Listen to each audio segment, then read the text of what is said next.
ఆ కిడ్నాపర్ వెనక డోరు గుండా ఇంట్లోకి వచ్చాడు. అది 18th March 1984. ఇజాకి గ్లైకోని కిడ్నాప్ చేసిన రోజు. ఈ రోజు జపాన్ చరిత్రలో నిలిచిపోయిన రోజు. ఆ సమయంలో ఆ ఇంటి యజమాని స్నానపు తొట్టిలో పడుకుని రిలాక్స్ అవుతున్నాడు. ఇంట్లో ఉన్న యజమాని భార్యని, పిల్లల్ని బెదిరించి ఆ యజమానిని నోరు మూసి అలాగే ఎత్తుకెళ్లి తన కారు డిక్కీలో వేసుకుని వెళ్లిపోయాడు. కిడ్నాప్ చేయబడింది జపాన్లో అప్పుడున్న అతిపెద్ద ధనవంతులలో ఒకడైన ఇజాకి గ్లైకో. ఈయన గ్లైకో కంపెనీకి అధినేత. ఈ గ్లైకో కంపెనీ పిల్లలు తినే క్యాండీలు తయారు చేసేది. కిడ్నాప్ కి ముందు ఇజాకి గ్లైకో భార్య కిడ్నాపర్ కి ఎంత డబ్బు కావాలన్నా ఇస్తానని, వదిలిపెట్టమని ప్రాధేయపడింది. కానీ ఆ కిడ్నాపర్ ₹1 కూడా తీసుకోవడానికి ఒప్పుకోలేదు. ఎందుకంటే అతను వేరే ఏదో ప్లాన్ తో వచ్చాడు. ఈ కిడ్నాప్ జపాన్ చరిత్రలోనే అన్సాల్వ్డ్ మిస్టరీగా మిగిలిపోతుందని ఎవరూ ఊహించలేదు. జపాన్లో ఈ మిస్టరీకి ది మాన్స్టర్ విత్ 21 ఫేసెస్ తో పిలిచేవారు. ఈ సంఘటన జరిగి 40 సంవత్సరాలు అయ్యింది. కిడ్నాప్ జరిగిన తరువాతి రోజు కిడ్నాపర్ అడిగిన డబ్బు మొత్తం ఎంత అంటే 1 బిలియన్ యెన్స్ మరియు 100 కిలోల బంగారం. ఇదేమీ చిన్న మొత్తం కాదు. ఇజాకి గ్లైకోని కిడ్నాప్ చేసిన తరువాత రహస్య ప్రదేశంలో ఒక చిన్న గదిలో ఉంచడం జరిగింది. మరియు కంపెనీ వాళ్లకి కిడ్నాపర్ అడిగిన డబ్బు ఇవ్వడానికి కేవలం 2 రోజుల గడువు మాత్రమే ఇచ్చాడు. కానీ ఆశ్చర్యంగా ఇజాకి అంతకు ముందే అక్కడి నుంచి తప్పించుకుని తన ఇంటికి చేరుకున్నాడు. పోలీసులకి జరిగినదంతా వివరించాడు ఇజాకి. కేస్ సాల్వ్ అయిపోయిందని, డబ్బులు ఇవ్వక్కర్లేదని అందరూ అనుకున్నారు. కానీ అసలు కథ ఇప్పుడే మొదలైంది. ఇజాకి తిరిగొచ్చిన తర్వాతి రోజు జపాన్ పత్రికలన్నిటిలోనూ ఈ కిడ్నాప్ విషయం ప్రచురించబడింది. ఈ ప్రచురణలో పెద్ద విషయమేమీ లేదు, కానీ కొన్ని పత్రికలు కిడ్నాపర్ ని హేళన చేస్తూ, తెలివి తక్కువదనాన్ని దెప్పిపొడుస్తూ ప్రచురించాయి. ఈ సంఘటన జరిగిన 15 రోజుల తర్వాత 8th April కి జపాన్ పోలీస్ స్టేషన్ కి ఒక లెటర్ వచ్చింది.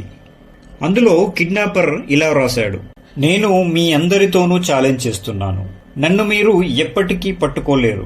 ఎందుకంటే మీరెంత అసమర్థులో నాకు తెలుసు. నన్ను పట్టుకోవడానికి మీకు నేను ఒక క్లూ ఇస్తాను. నేను ఇజాకి దగ్గర పనిచేసే వ్యక్తిని కాను, అలాగే అతని బంధువుని కూడా కాను. కాబట్టి వాళ్లలో నన్ను వెతక్కండి అని, అలాగే కిడ్నాప్ చేసిన రోజు వాడిన కారు రంగు వివరాలు, ఆ సమయంలో ఒక షాపు నుండి తినుబండారాలను కొనుగోలు చేసిన వివరాలను, ఆ షాప్ అడ్రస్ ని కూడా మెన్షన్ చేశాడు. మీరు నిజంగా పోలీసులైతే నన్ను పట్టుకోమని మళ్లీ ఛాలెంజ్ చేశాడు. లెటర్ చివర్లో మాన్స్టర్ విత్ 21 ఫేసెస్ అని రాశాడు. పోలీసులు అది చూసి ఒక నవ్వు నవ్వి ఆ లెటర్ పక్కన పాడేశారు. కిడ్నాపర్ ఇదే లెటర్ ని పోలీసు డిపార్ట్మెంట్ తో పాటు ఒక ప్రముఖ పత్రికకు కూడా పంపించాడు. ఆ పత్రికలో ఆ లెటర్ ప్రచురించడంతో కిడ్నాపర్ చేసిన ఛాలెంజ్ జపాన్ మొత్తానికి తెలిసిపోయింది. జపాన్ లో ఉన్న మరో ఫేమస్ క్యాండీ కంపెనీ మోరినాగా. ఆ కంపెనీకి 10th Mayన ఒక లెటర్ వచ్చింది. ఆ లెటర్ లో ఏముందంటే, మీరు తయారు చేసే క్యాండీల్లో పొటాషియం సైనైడ్ ని కలిపాను అని, అవి ఆల్రెడీ మార్కెట్లోకి సప్లై చేశారు అని కూడా రాసి ఉంది.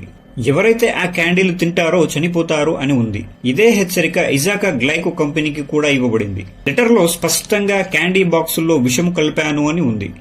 ఈ విషపూరితమైన క్యాండీ బాక్సులు మొత్తం నగరంలో డిస్ట్రిబ్యూషన్ అయిపోయాయి. ఈ 2 కంపెనీలు అన్ని స్టోర్స్ నుండి క్యాండీలను వెనక్కి రప్పించడం జరిగింది. అదృష్టవశాత్తు ఎటువంటి ప్రాణహాని జరగలేదు. వెనక్కి వచ్చిన క్యాండీలను టెస్ట్ చేయించగా నిజంగానే అందులో విషం ఉన్నట్లుగా తేలింది. ఈ సంఘటన తర్వాత ఈ 2 ఫేమస్ కంపెనీలు కుప్పకూలిపోయాయి, భారీ నష్టాలకు గురయ్యాయి. కిడ్నాపర్ ఇటువంటి దారుణాలు చెప్పి మరీ చేయడము డిపార్ట్మెంట్ కి చాలా పెద్ద టాస్క్ గా మారింది. ఆగస్టు 1985 వరకు పోలీస్ ఇంటరాగేషన్ ముమ్మరంగా 150,000 మందికి పైగా అనుమానితులను విచారించారు. కానీ వాటితో ఒక్క క్లూ కూడా దొరకలేదు. ఈ మొత్తం ఇంటరాగేషన్ చేసిన ఆఫీసర్ కిడ్నాపర్ చేసిన ప్రెషర్ కి భరించలేక ఆత్మహత్య చేసుకున్నాడు. తరువాతి కాలంలో ఇటువంటి సంఘటనలు చాలా జరిగాయి. పెద్ద పెద్ద కంపెనీలకు లెటర్స్ పంపించడం, బెదిరించడం జరిగింది. ఈ కిడ్నాపర్ యొక్క సవాళ్లు మొత్తం జపాన్ ప్రభుత్వానికి పెద్ద టాస్క్ గా మారింది. ఇవన్నీ ఎందుకు చేస్తున్నాడో ఎవరికీ అర్థం కాలేదు. కానీ చేసే ప్రతి దారుణం ముందే లెటర్ రూపంలో రాసి క్లియర్ గా పోస్ట్ చేసేవాడు. ప్రతి లెటర్ లో చివర్లో తప్పకుండా మాన్స్టర్ విత్ 21 ఫేసెస్ అని రాసేవాడు. కానీ కొంతకాలం తరువాత రాసిన లెటర్ లో కిడ్నాపర్ ఇకపై ఎటువంటి కిడ్నాప్లు గాని, బెదిరింపులు గాని, సమస్యలు నా వల్ల జరగవు అని రాశాడు. నా పేరుతో ఎవరైనా ఇవన్నీ చేస్తే నా బాధ్యత కాదు అని కూడా రాశాడు. అలాగే మీరు గనక నన్ను కనిపెట్టి పట్టుకుంటే నేను లొంగిపోతాను అని రాశాడు. ఇది జరిగి ఇప్పటికి 40 సంవత్సరాలు అయినా ఆ కిడ్నాపర్ని పట్టుకోలేకపోయారు. జపాన్ రూల్ ప్రకారం 25 సంవత్సరాలకు పైబడిన కేసులన్నీ రిజిస్టర్ నుంచి తొలగించబడతాయి. ఈ కేసు జరిగి 40 సంవత్సరాలు అయినందున ఆ కిడ్నాపరే వచ్చి నేనే ఇవన్నీ చేశాను అని ఒప్పుకున్నా వారు అతనిని అరెస్ట్ చేయలేరు.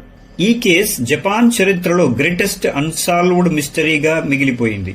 ఇటువంటి మరిన్ని ఆసక్తికరమైన వీడియోస్ కోసం నా ఛానల్ సబ్స్క్రైబ్ చేయండి. వీడియో నచ్చితే లైక్ చేయండి, షేర్ చేయండి.